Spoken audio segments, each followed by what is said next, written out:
Hello friends, till now we have discussed the section 1 of CGST Act 2017. We have also learned the various definitions given under section 2 of CGST Act 2017. We are continuing to learn another definition today which are given under the various subsection of section 2 of CGST Act 2017.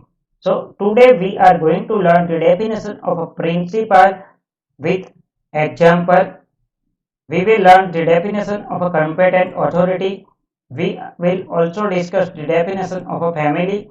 We will discuss the definition of a manufactured, taxable supply and taxable territory.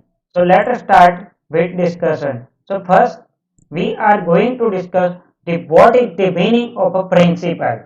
So friend, you have already learned the consignment account in your CA foundation. Under the consignment account, one person is the owner who is calling as a principal or a consignor, and another person is considered as an agent or a consignee.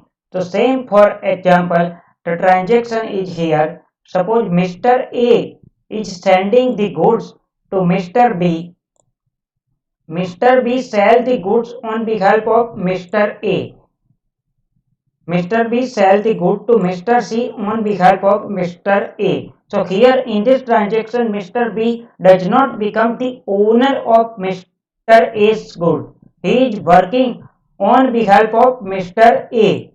So Mr. B is considered here as an agent and Mr. A is considered as a principal. So what is the definition of a principal as per the CGST Act? So section 2 subsection 88 define the principal.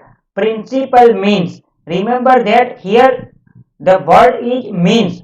The word does not here include. If it is include, then it will be the inclusive definition. But if it is means, that means principal includes only this which is given in the definition.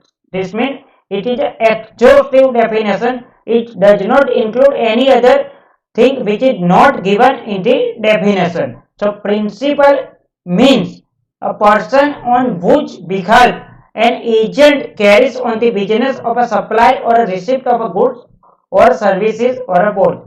So any person on whose behalf agent is carrying out any transaction in relation to the supply of goods or services or a receipt of goods or services will be considered as a principal.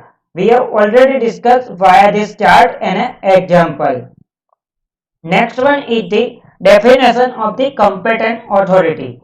So what does it mean by a competent authority? So any authority notified by the government will be considered as the competent authority as per CGST Act. So section 2 subsection 29 define the competent authority means such authority which is notified by the government.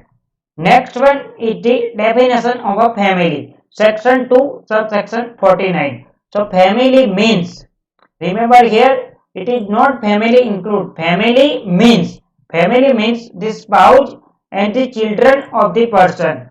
So spouse and the children of the person will be included in the family even if they are dependent or non-dependent. However, the parents, grandparents, brothers and sisters of the person, if they are wholly or mainly dependent on the said person, then only they will be form part of a family as per the CGST Act. So what is the conclusion?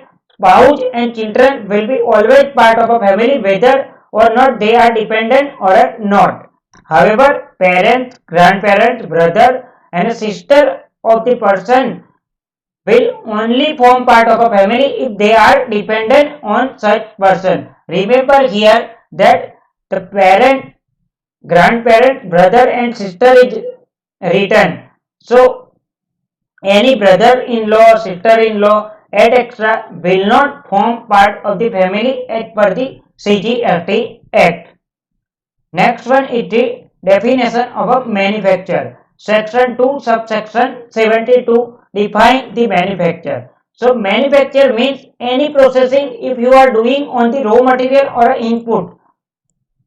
So if you are doing any processing on your raw material or input, that will result in a new product having separate name, character or a use.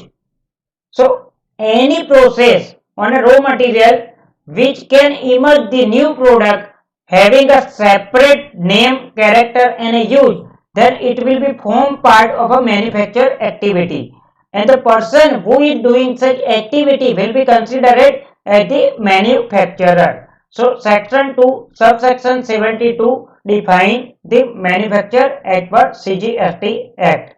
Next definition is the what is taxable supply as per CGST Act. So section 2 subsection 108 taxable supply means a supply of goods or services or both which is leviable to tax under this act. So supply which is leviable to tax under the CGST Act will be considered as the taxable supply. So any supply which is not leviable to the tax under the CGST Act will not form part of a taxable supply under section 2 subsection 108 of CGST Act. What is the meaning of the taxable territory? Section 2 subsection 109 defines the taxable territory. It means the territory to which the provision of this section will apply. So taxable territory means the territory to which the provision of this act which apply. So we have already discussed the section 1 of CGST Act, in which we have already considered that the CGST Act is applicable to the whole of the India. Further, we have also discussed the definition of India. We are also giving the link of both my video in the video description for your reference. So this was the discussion for a various definition as per the CGST Act. In the next video, we will discuss another provision about the CGST Act 2017.